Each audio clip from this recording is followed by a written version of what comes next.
The Canterville Ghost is a popular short story by Oscar Wilde, widely adapted for the screen and stage.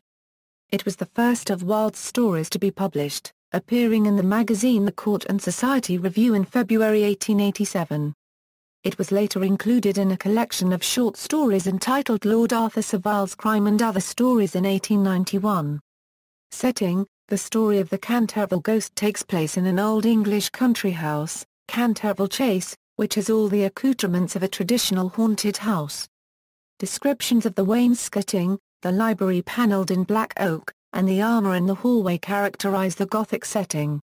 Wilde mixes the macabre with comedy, juxtaposing devices from traditional English ghost stories such as creaking floorboards, clanking chains, and ancient prophecies with symbols of contemporary American consumerism. Plot: the story begins when Mr. Otis and family move to Canterville Chase, despite warnings from Lord Canterville that the house is haunted. Mr. Otis says that he will take the furniture as well as the ghost at valuation.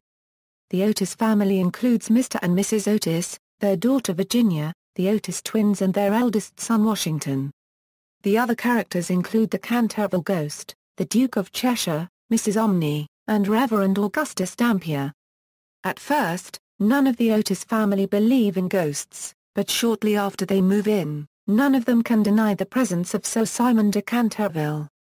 The family hears clanking chains, they witness reappearing bloodstains on the floor just by the fireplace, which are removed every time they appear in various forms. But, humorously, none of these scare the Otis family in the least. In fact, upon hearing the clanking noises in the hallway, Mr. Otis promptly gets out of bed and pragmatically offers the ghost Tammany Rising Sun lubricator to oil his chains. Despite Sir Simon's attempts to appear in the most gruesome guises, the family refuses to be frightened, and Sir Simon feels increasingly helpless and humiliated. When Mrs. Otis notices a mysterious red mark on the floor, she simply replies that she does not at all care for bloodstains in the sitting room. When Mrs. Umney informs Mrs. Otis that the bloodstain is indeed evidence of the ghost and cannot be removed, Washington Otis, the eldest son, suggests that the stain will be removed with Pinkerton's Champion Stain Remover and Paragon detergent, a quick fix, like the Tammany Rising Sun lubricator, and a practical way of dealing with the problem. Wilde describes Mrs. Otis as a very handsome middle-aged woman, who has been a celebrated New York belle. Her expression of modern American culture surfaces when she immediately resorts to using the commercial stain remover to obliterate the bloodstains and when she expresses an interest in joining the Psychical Society to help her understand the ghost. Mrs. Otis is given Wilde's highest praise when he says, "Indeed, in many respects, she was quite English." The most colourful character in the story is undoubtedly the ghost himself, Sir Simon, who goes about his duties with theatrical panache and flair. He assumes a series of dramatic roles in his failed attempts to impress and terrify the Otises, making it easy to imagine him as a comical character in a stage play. The ghost has the ability to change forms, so he taps into his repertoire of tricks. He takes the role of ghostly apparitions such as a headless earl, a strangled babe, the bloodsucker of Bexley Muir, Suicide Skeleton, and the corpse snatcher of Chertsey Barn, all having succeeded in horrifying previous castle residents over the centuries. But none of them works with these Americans. Sir Simon schemes, but even as his costumes become increasingly gruesome, his antics do nothing to scare his house guests, and the Otises beat him every time. He falls victim to tripwires, pea shooters, butter slides, and falling buckets of water. In a particularly comical scene, he is frightened by the sight of a ghost rigged up by the mischievous twins. During the course of the story, as narrated from Sir Simon's viewpoint, he tells us the complexity of the ghost's emotions. He sees himself brave, frightening, distressed, scared, and finally, depressed and weak. He exposes his vulnerability during an encounter with Virginia, Mr. Otis's 15-year-old daughter. Virginia is different from everyone else in the family, and Sir Simon recognizes this. He tells her that he has not slept in 300 years and wants desperately to do so.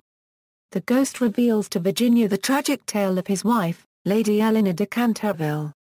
Unlike the rest of her family, Virginia does not dismiss the ghost. because she is different from everyone else in the family.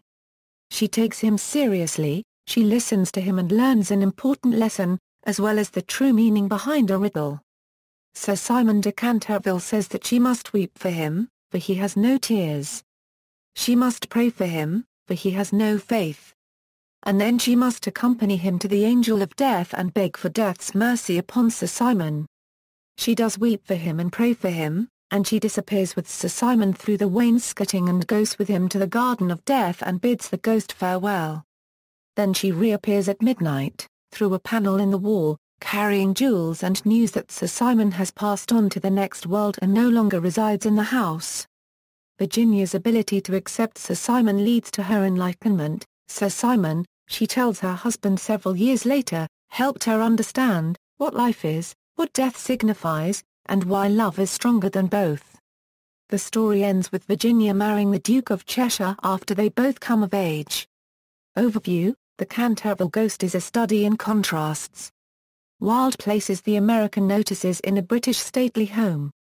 He creates stereotypical characters that represent both England and the United States, and he presents each of these characters as comical figures, satirizing both the unrefined tastes of Americans and the determination of the British to guard their traditions. Sir Simon is not a symbol of England, as Mrs. Umney perhaps is, but rather a paragon of British culture. In this sense, he stands in perfect contrast to the Otises. By pitting the ghost and the Otises against each other, Wilde wishes to emphasize the clash of cultures between England and the USA. The story illustrates Wilde's tendency to reverse situations into their opposites, as the Otises gain the upper hand and succeed in terrorizing the ghost rather than being terrorized by him. This ghost story is told from the perspective of the ghost, Sir Simon. Sir Simon could logically be labeled the protagonist in this story, as it is he who faces the challenge of overcoming adversity and bettering his lot. Humor is the most powerful weapon used by Wilde to diffuse the tension and scary atmosphere that characterize a traditional ghost story. Phantoms, strange noises, bloodstains, even the haunting of the ghost in the corridors are all treated with humor. Mr. Otis offers lubricant for creaking chains, the persistent bloodstain is cleaned with stain remover, and the ghost appears in a miserable state that shocks nobody. After Mr. Otis offers him lubricator to oil his chains, the ghost laughs demoniacally, then Mrs. Otis accuses him of indigestion and offers him tincture. The ghost feels duty-bound and says, "I must rattle my chains, groan through keyholes, walk about at night." Oscar Wilde treats even murder flippantly. Sir Simon murdered his wife because she was not a good cook and could not do repair work. Sir Simon even gloats to himself about the people he drove to insanity or death as a ghost. He becomes frustrated because the Otises are incapable of appreciating the symbolic value of apparitions, bloodstains, the development of astral bodies and his solemn duty to haunt the castle. All the tricks played on the ghost are humorous, with the most ironic being the fake ghost which frightens the real Canterville ghost. Though Wilde tells a humorous tale, it appears that he also has a message, and he uses 15-year-old Virginia to convey it. Virginia says that the ghost helped her see the significance of life and death, and why love is stronger than both. This is certainly not the first time an author has used a traditional ghost story and the theme of life and death to examine the issue of forgiveness. Ghosts, after all, presumably remain in this realm because, for some reason, they are unable to move on. Wilde's ghost, Sir Simon, had been very wicked, and had even murdered his wife because she had plain looks and was not good at cooking. Virginia tells her father after she returns to the castle, but he was really sorry for all that he had done. God has forgiven him, Virginia tells her father, and because of that forgiveness, Sir Simon de Canterville can finally rest in peace. Adaptations: The Canterville Ghost, a 1944 film. The Canterville Ghost, a 1962 BBC television drama featuring Bernard Cribbins. The Canterville Ghost, a 1966 American Broadcasting Company television musical that aired November 2 and featured Douglas Fairbanks, J.R. and Michael Redgrave. Featured songs by Fiddler on the Roof songwriters Jerry Bock and Sheldon Harnick, THSH micron th 1/2 n th micron n euro th square th no n th 3/4 th micron th n euro th squared th micron th micron th 1/2 th micron, a 1970 Soviet cartoon, The Canterville Ghost, a 1974 radio drama adapted by George Lothar for the CBS Radio Mystery Theatre series. The Canterville Ghost, a made-for-TV film, aired on March 10, 1975 in the USA, which also aired in West Germany and France. Starred David Niven. The Canterville Ghost, a 1985 film. The Canterville Ghost, a 1986 film. The Canterville Ghost, a 1988 animated television special. A radio dramatization was broadcast on BBC Radio 4 on New Year's Eve 1992. The Canterville Ghost, a 1996 film, starring Patrick Stewart. The Canterville Ghost, a 1997 TV film starring Ian Richardson, Celia Emery. A reading of the story by Alistair McGowan was broadcast on BBC Radio 7 in December 2007.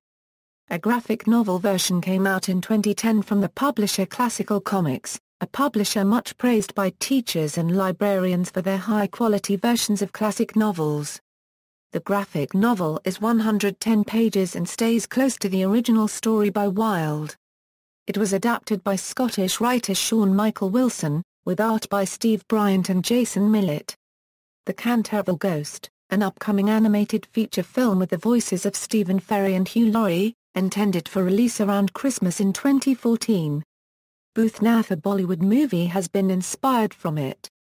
In music, The Canterville Ghost is an opera by the Russian composer Alexander Nevsky to a libretto by Tatiana Kramarova based on Wilde's story. The Canterville Ghost is a song by the Austrian symphonic metal band Denbridge, which is about this ghost. The song appears in the album Shine and it's preceded by its intro track named The Canterville Prophecy.